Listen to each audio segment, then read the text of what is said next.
Hi, I'm John McEnany.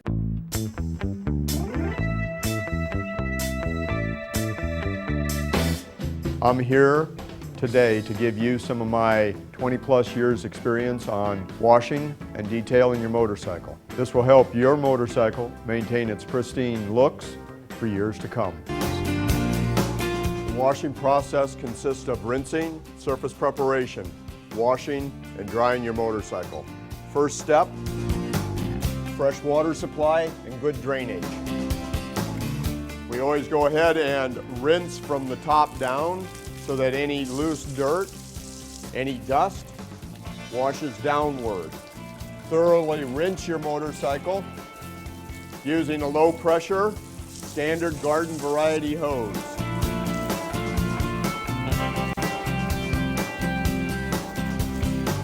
Next step, surface preparation. I like to prepare the surface of the wheel and the tire with the wheel and tire cleaner. It's very efficient on getting rid of brake dust caused by the brake pad material, road grime, and dirt. It's safe for use on the rubber, chrome, and painted parts. Works very well with white wall tires to keep them looking clean and white. Next, I like to use bug remover for surface preparation. Get rid of the stubborn bug guts, which actually contain a lot of acid that damages your paint, chrome finish. I usually use this on the areas where the bugs have hit the most. Backs of mirrors, fronts of the gas tank, the fender, and the front fork sliders. After applying the wheel and tire cleaner and the bug remover, I like to let it sit on the bike for a couple minutes to soak, soften it so that it can be easily removed in the washing and rinsing process. I use sun wash concentrate and I use two separate buckets. One bucket is for undercarriage, which is going to be dirtier, will have some debris, and I use another one for the body surfaces itself. Give it a good squirt, and then agitate it to get a nice, sudsy, bubbly concoction.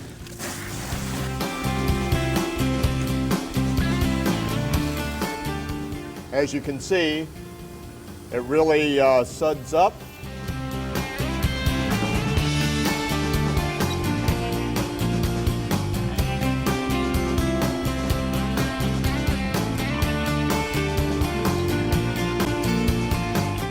I use separate cleaning material for each area. For the undercarriage, because it is going to be grimier, I use a Harley-Davidson detail sponge and spoke cleaner. For the body work and chrome, I use the Harley-Davidson wash mitt. I'm going to start with the body work and chrome using my wash mitt. Remember, we're going to wash from top to bottom.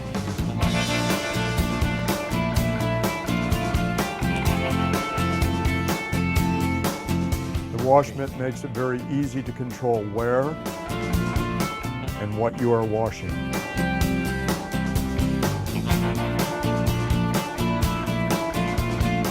I like to start off top to bottom because that way any debris, any road grime goes down. Road grime, you can consider it to be a form of abrasive.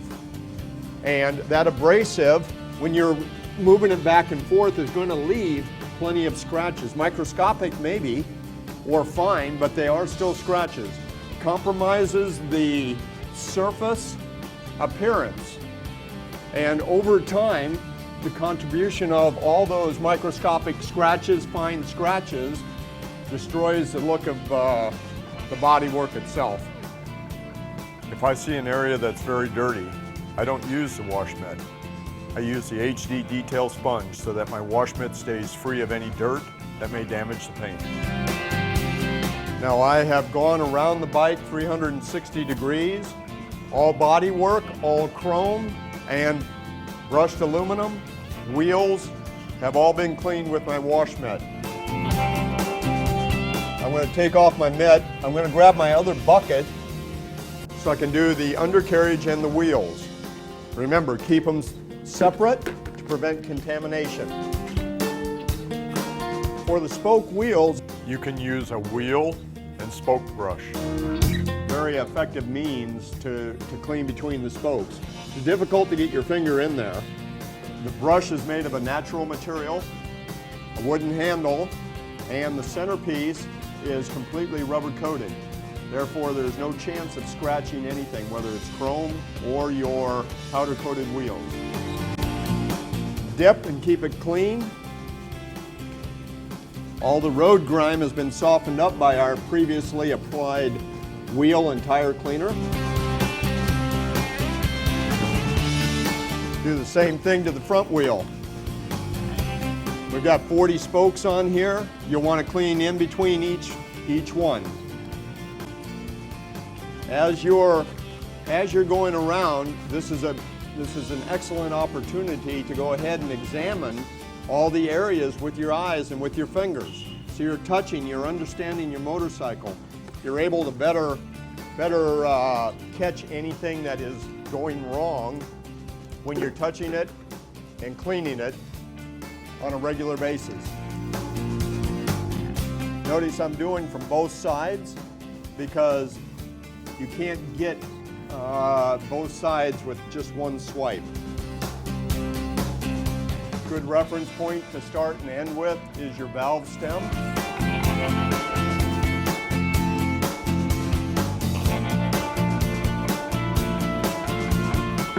I'm going to finish up with the rear wheel. Sometimes you're going to find that you're going to have to rotate the wheel assembly itself by rolling the bike if you can't reach into every area. So right now I'm going to roll the bike to access those remaining 8 spokes.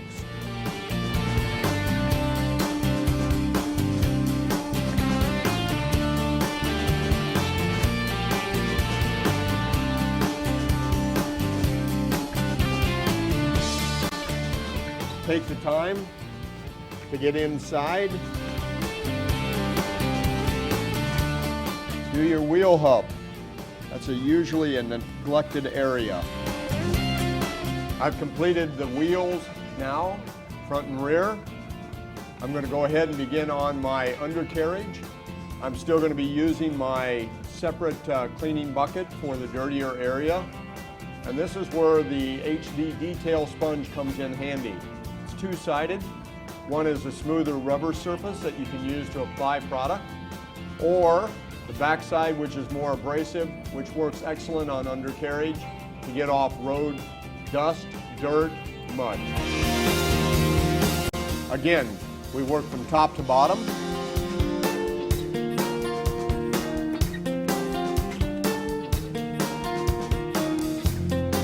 You're going to have to get on your hands and knees at this point in order to see underneath here. No way around it, actually.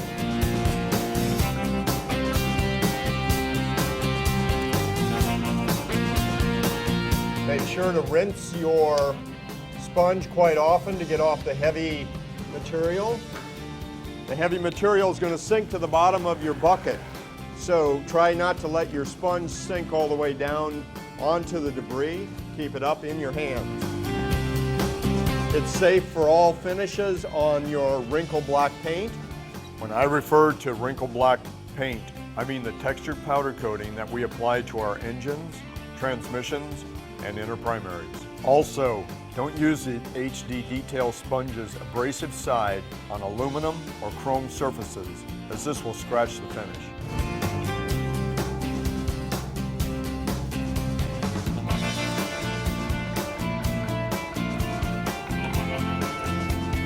Sometimes you want to use it on the underside of your fenders with a buildup of mud. You've been riding out in the dirt. or gravel roads. I like to clean underneath the fenders. The wheels throw up a lot of dirt, mud. The mud cakes, becomes a very solid product underneath there after it's dried. So by being damp and by using a little scrubbing action with this abrasive sponge, we're able to remove it and have a fresh under fender area.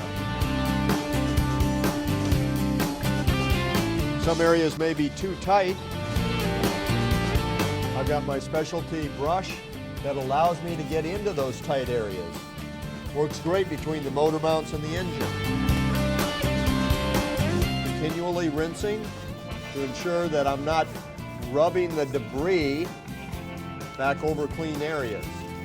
Using the brush once again to get into very tight areas that I can't with my finger.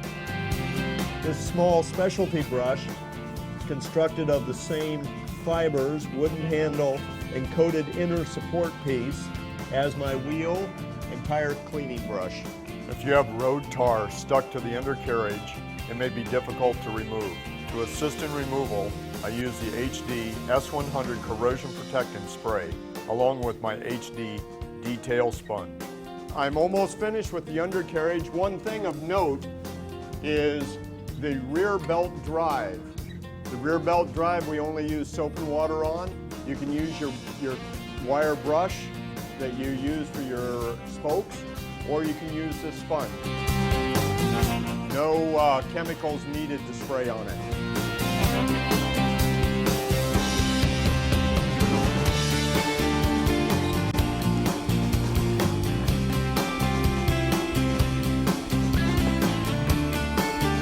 Although it isn't a Harley-Davidson product, I use a normal toothbrush to go ahead and clean my belt teeth and the belt pulley teeth. This keeps it clean and reduces any noise and excessive wear. After you get done cleaning your bike with it, however, don't reuse it.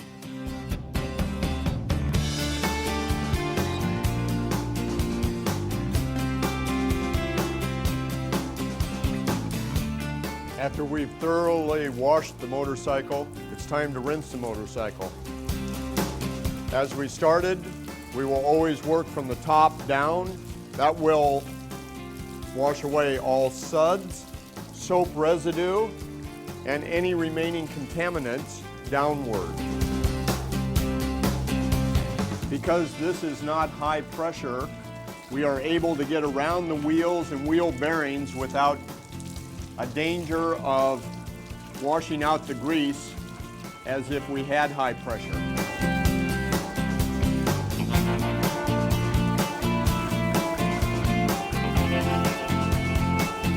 Handlebar switches are water resistant, but I don't focus on driving any of the water inside as an extra precaution. As you can see, I'm doing my washing in the shade.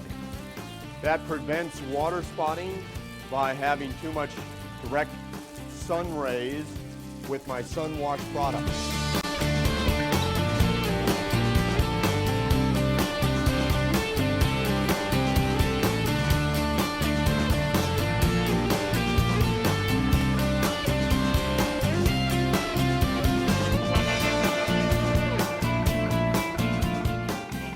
Next, we're going to begin the drying process.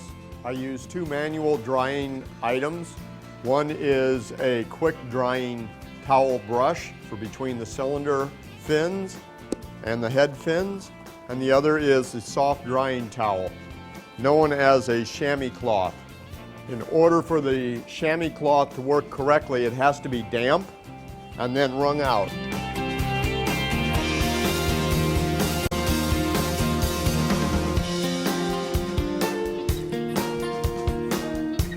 Quick drying towel absorbs several times its weight in water.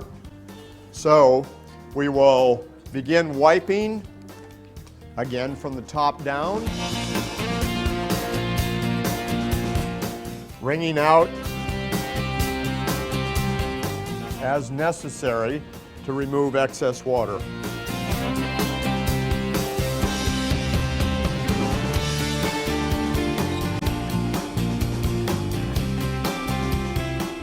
certain point there's water that is trapped because the bike has a lean over on the left-hand side. I like to straighten the bike up before I begin too much more detailed drying to let the water run off to the right side of the bike. Usually give it a quick shake. Get rid of some excess. And then go back to my drying process. You want to dry this bike fairly quickly. Any water that's left on here could do some water spotting depending on how hard and how mineral filled your rinse water is.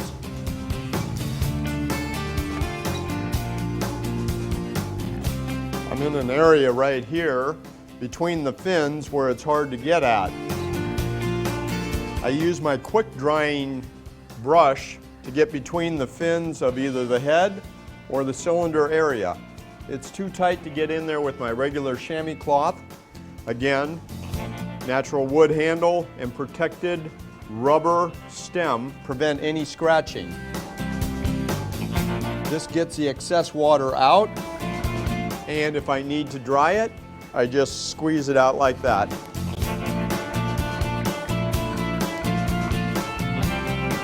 The quick drying towel, safe for all surfaces, does not shed, does not leave a lint residue behind. I can tell it's full of water when it starts to leave little beads of water behind. Bring it out. Next, I'm going to go ahead and clean and dry my exhaust chrome.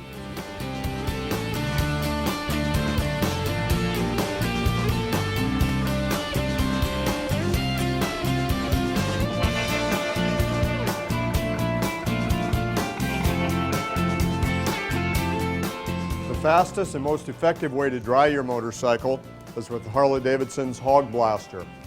It blows clean, dry air on your bike to quickly dissipate any liquid left after the rinse process. Comes with 3 different ends. I'm going to plug it in now and demonstrate its use.